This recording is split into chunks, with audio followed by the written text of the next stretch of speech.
健康看我，人生乐活，观众朋友你好，欢迎收看我们节目，我是舒伟。你有久咳的问题吗？咳嗽到底是什么原因造成的？我发现我周边有很多的朋友经常然后也不知道什么原因哈，然后一问之下说，哇，已经好几个月，甚至已经上1年2年了哦。那他们觉得没有什么大碍，也就不去处理。但是咳嗽，什么原因造成他这种咳嗽呢？其实咳嗽有好几种哦，我们今天就好好来讨论一下久咳不愈该怎么办哈。那咳嗽可不可以看出其他病症的一些征兆呢？我们今天好好来讨论一下。马上来看我们今天的健康顾问团。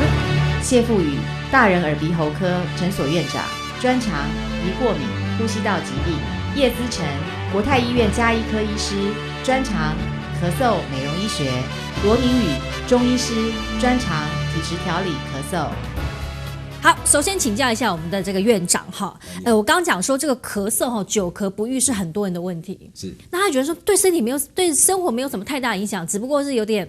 好像有时候自己会觉得有点烦啊，别人会觉得你去冲啥啊？那久咳不愈哈，到底会有什么样子的原因会造成他久咳不愈？久咳不愈哈，它最常见的原因有几项哦。第一项就是这个鼻涕倒流也会，第一个就是这个喉咽反射逆流也会，第三个就是胃食道逆流也会，胃食道逆流也会，对，第四个就是慢性阻塞性疾病也会。最常见是这几个。那如果像我那些朋友，他已经大概几个月以上了，或者是甚至1年2年以上了，他需要去看医生吗？一般所有的久咳不愈，这个久咳的定义就是超过3个礼拜。只要超过3个礼拜的这个咳嗽，一般我们都会建议我们的病人先去照一张胸部 X 光。对，那根据这个 X 光，我们再来判定。好，那判定什么呢？第一个，如果是胸部 X 光看有什么问题，比如说什么肺结核啦，比如说什么其他的肺癌啦什么，那就照方面去治疗。那如果是另外一方面，肺部这个 X 光看起来是 OK 的，是，那么我们就会往其他方面去看。那其他方面最常见的还是过敏咳。对，好，那叶医师，您认为到底咳了多久就应该要去看医生？我认为就是如果除了急性感冒之外，如果说他已经超过了3个礼拜了，我还是会建议病人然后到我们的医院来去做个 X 光。除了做 X 光之外，我通常会问其他的病史，不见得就是一定是一个慢性肺炎。就像刚刚院长讲的，就是当然要怀疑的就是肺结核啊，因为现在在台湾还是不少肺结核的病例，每年会发生15000名的新病人，这也是蛮多的。那另外还是要考虑的就是是不是有肺癌。但是也会顺便去问说，这个病患有没有其他合并的症状，都会在病史中去详细的厘清。那其他还是比较不能忽略的，像是胃食道逆流，这个在我们的门诊也蛮常见的。就中医来看面对咳嗽的病患，会不会觉得很棘手？因为咳嗽造成的原因可能有很多种，对不对？对，其实我们在临床上很多咳嗽啊，就是说经过治疗，那他有可能他自己的调养不当他产生了这边慢性病。那我们中医在看咳嗽有分2类，一个叫做外感，一个叫内伤。那外感我们就想到是风寒暑，这是属于病毒细菌啊，这个属于中医叫六淫啊，就是一些我们老祖宗叫他看不到病毒细菌，他知道这是邪气，这个一种风寒感冒嘛，所以说有一些病毒细菌的关系。那内伤咳嗽就是很多，就是尤其刚才我们院长提到的，就是说他可能就是3周以上的咳嗽不会好，他变成他疾病入里了。你发现感冒到后期很多症状都好了，发烧、身体疼痛啊、鼻水都好，就变咳嗽。所以说有时候你就误治的时候，它就变往里面去，有时候没有配合我们的医师的诊查。那我们中医变咳嗽就是有外感的内伤。那我们中医的这咳嗽，它是跟3个脏器特别有关系，我们叫肺、脾、肾。肺的意思就是跟呼吸系统有关嘛，尤其是上呼吸系统。然后因为脾呢，就是跟我们的消化系统。我们刚才这个叶医师有提到说他是过敏啊，可能吃一些高油脂、高热量。我们说脾为生痰之源，肺为除痰之器，就是说你的痰很多，咳嗽很多痰，你是不是消化系统太多负担了？那你的肺就是很多痰没有把它化掉，你痰化掉了，咳出来，你的咳嗽就好了。那肾呢，就是跟我们现代医学有研究哦，就是说你这个过敏咳嗽啊，你会发现是跟父母基因体质遗传有关的。我们老祖宗叫做先天禀赋啊，就是说你本来就是容易这个过敏咳嗽的，所以第一个就是说，你看你是属于心病的，属于外感病的，还是属于久病叫内伤的？那你是到底是气管的问题、肺的问题，还是消化系统我们说脾胃的问题，还是属于你的属于肾气不足、劳累晚睡，你的肾气不足，还是你父母遗传属于肾的问题？所以从这3个脏器做调整。OK， 好，我比较想要天赋异禀。比较不想要刚刚那一句叫做什么？先天禀赋不足。哦，好，那咳嗽的症状有好几种哦，我们就请现场的健康顾问团来跟我们解释一下，大概什么样子咳嗽哈，会是可能是什么样的病症？好，我们来看一下咳嗽的症状哈，有一种就是咳嗽有痰哈，还喘不过气。好，这一种来院长。有可能是慢性阻塞性肺病啊。所以慢性阻塞性的肺病它叫做 COPD 啊，它其实是一个持续性的呼气的一个阻塞。第二个就是说它是一个渐进式的，它是一个渐进式的一个呼吸道的慢性发炎。它最主要在临床表现上，它是表现上一个慢性支气管炎。在病理上它是一个肺气肿。这2个。那慢性支气管炎，它就是定义就是每年持续咳嗽超过3个月，连续2年。超过3个月，可是他如果说这个月像现在季节交替，它比较严重，可是等到气候稳定之后，它又比较不咳，然后可是它可能又季节交替又咳，这样加起来1年加起来有3个月，就有可能是。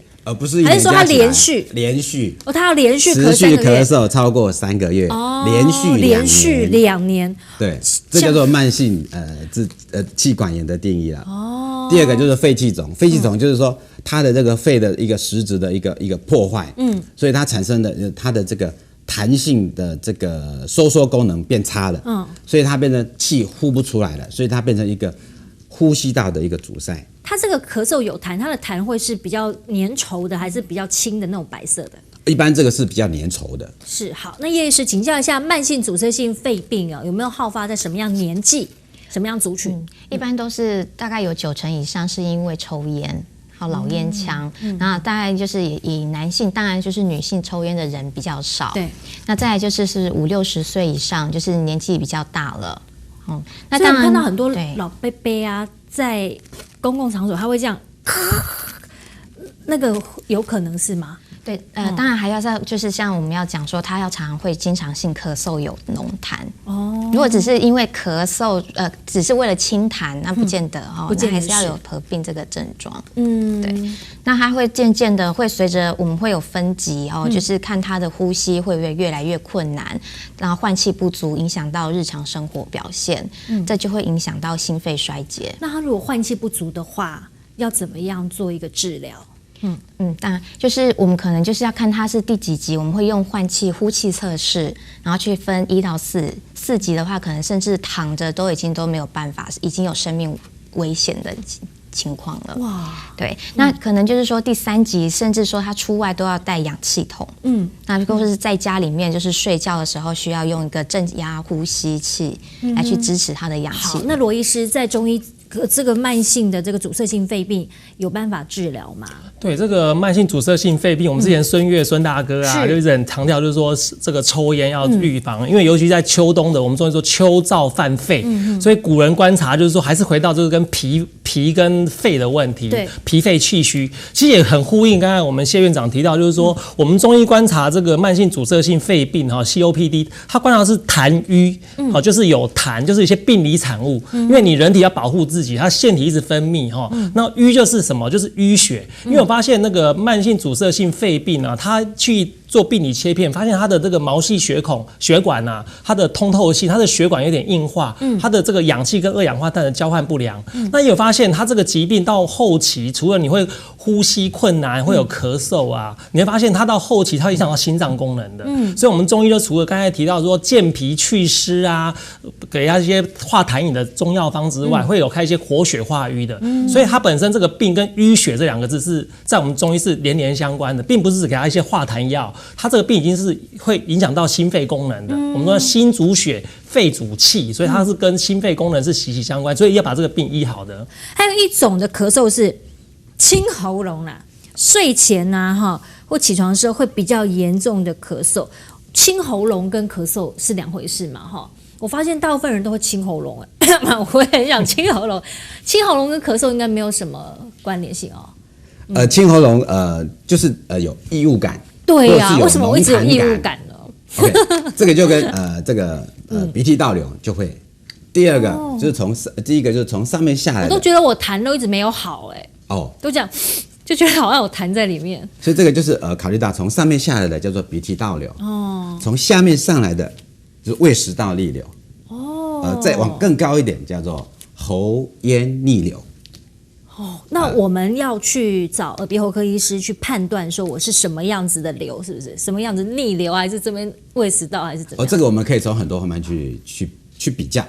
比如说鼻涕倒流，那么最常见的呢，就是我们在嘴巴张开的时候，我们会看到那个悬瓮锤的后面有鼻涕在那边，那就是证据，那就是证据，鼻涕倒流。对，那是鼻涕倒流。那胃食道逆流呢？那胃食道逆流呢，就是要问它的这个时间。比如说胃食道逆流，它常发生的时间是在晚上。因为它这个吃饱了躺下来的时候，这个因为它这个胃跟食道是在同一个水平，所以它就会容易逆流。那至于说这个喉咽的这个逆流呢，它一般发生的是在，它也是喉咙有异物感，吞咽还会困难也是清喉咙，然后会咳嗽，声音比较沙哑。这就叫做喉咽逆流。因为它那个胃酸已经到这里来了，强酸已经到这里了这里就是喉咙啊。它是第一个，它会发现什么？它会声音沙哑，它会侵蚀到它的喉咙。对，那这个食道这个开口这里，或是气管的开口这里，它就有一些痰在那边，所以它就会想去清它。